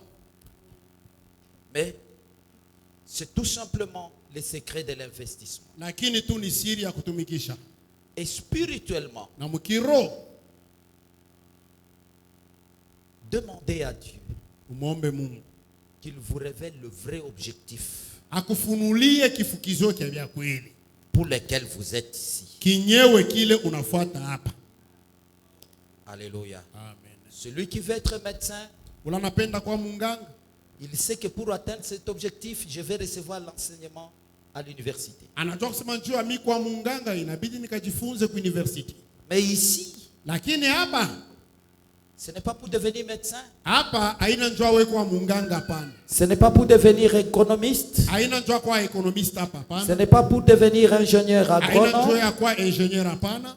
Mais ici, Lakini hapa nous avons un autre objectif. tuko na kifukizio kingine, Est-ce que vous l'avez connu? eti unakifahamu, Est-ce que vous le savez? eti unakijua, Vous l'avez bien cerné? ulikishika mzuri, Est-ce que vous êtes en train d'investir pour atteindre cet objectif? eti uko unatumikisha njoo kufikia kwa ile kifukizio, Ou tu fais simplement preuve de présence ici? au huku tunahakikisha uwepo wako hapa. Demandez à Dieu Umuombe Mungu de vous le révéler. akufunulie kifukizio Que vous sachiez quoi vous poursuivez dans ce message. na ujue ndani ya hii ujumbe unafukuzia nini. C'est pourquoi les gens sont ballottés. Jo kwa maana bantu beko na tanka. Il est dans cette église aujourd'hui. Il est Leo iko lendemain, il est mwii là-bas. kanisa, Je kesho suis lendemain mwile, là. kesho kutwa iko mwile. Qu'est-ce qu'il poursuit? Eko nafukuzia nini? Parfois c'est difficile Mara ingine iko nguvu. de dire que peut-être il ne connaît pas ce qu'il poursuit. Kwa kusema mara ingine sijua hata kinyeko nafukuzia. Les disciples de Jésus, Wanafunzi wa Yesu, parfois Jésus avait un langage difficile. mara ingine Yesu alikuwa na msemo ya nguvu zaidi. Le prophète il disait parfois des choses Nabii anasema mara ingine Yesu alikuwa anasemaka bintu pour amener les gens à partir. juu ya bantu tu batoke bende Que les autres se mettent à réfléchir. na bengine bafikiri tu mbele.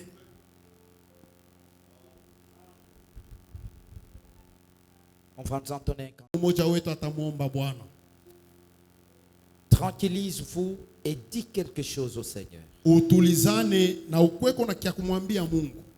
Ne soyez pas pressés. Hapana kuwa haraka haraka. Si le temps est parti, il est déjà parti. Kama saa inesha kwenda. Sois seulement tranquille et parle au Seigneur. We tulizana tu na umwambie kwa Mungu. Ne multiplie pas les vaines paroles. Usizidishe tu misemo ya bure. Parle comme tu parles à quelqu'un. Sema soko nasumburia na muntu.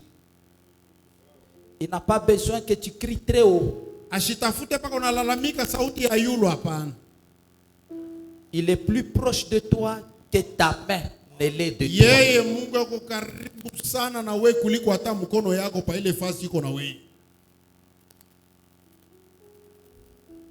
Si on peut nous entonner un cantique et nous allons prier. Le Kama Seigneur. banaweza kututumia mwimbo mmoja na tutamuomba Bwana. À celui qui croit, c'est la gloire et la foi. Dans merveilleux qui nous vient des cieux. Que connaît que toi. Deuxième couplet. Dieu manifeste à celui qui croit.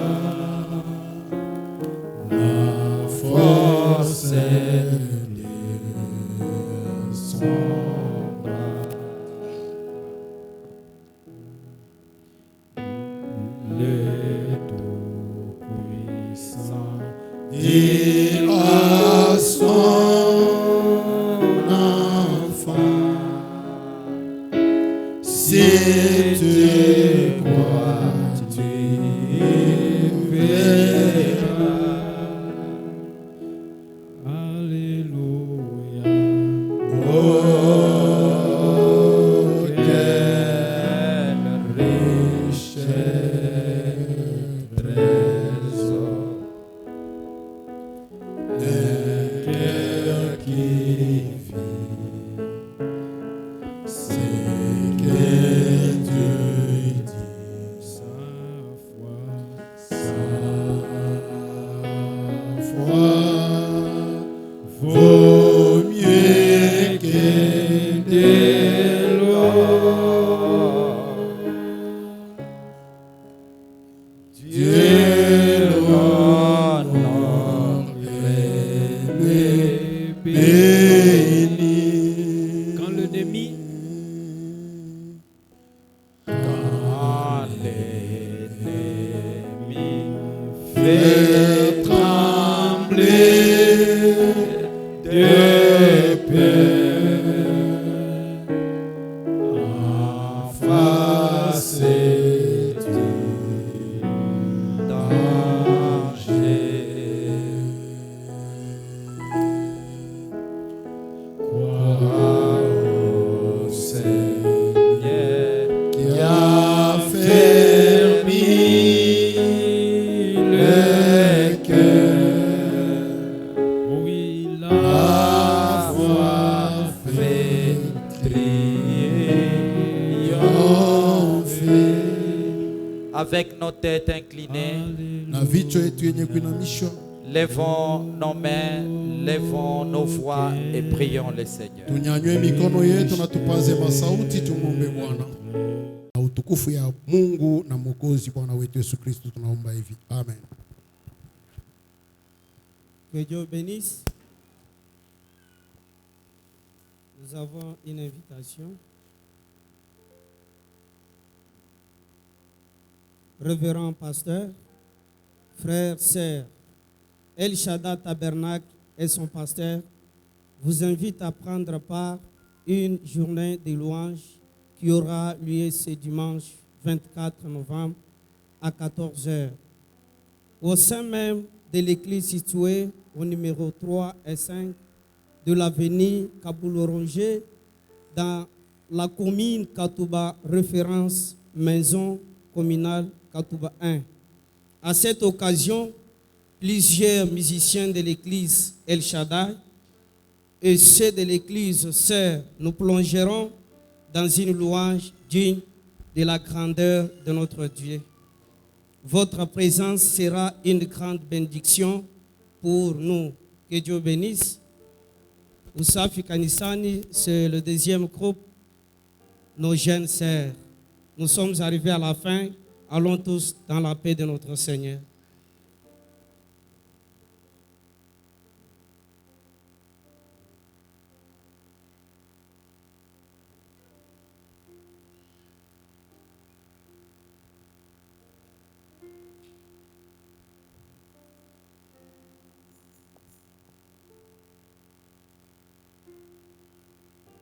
ok, merci. Sortons avec précieux souvenir. Croix seulement numéro 15.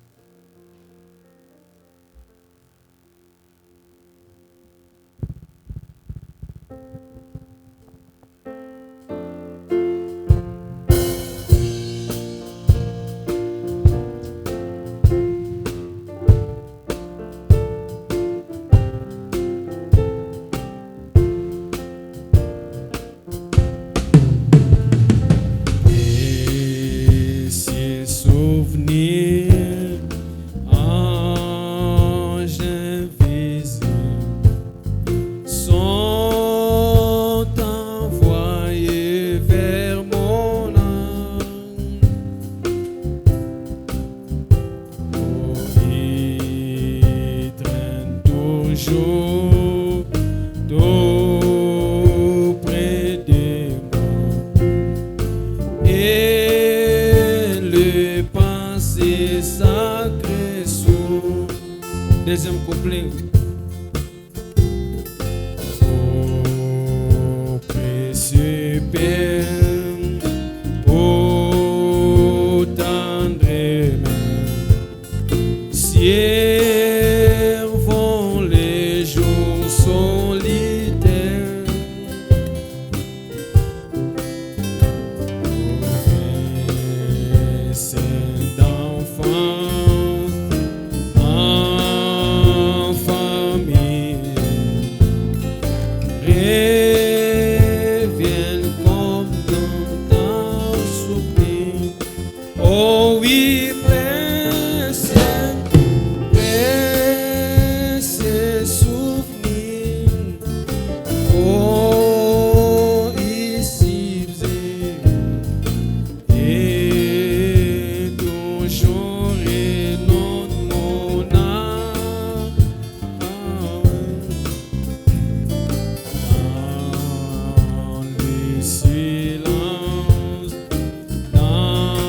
rappelle.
Essentiel.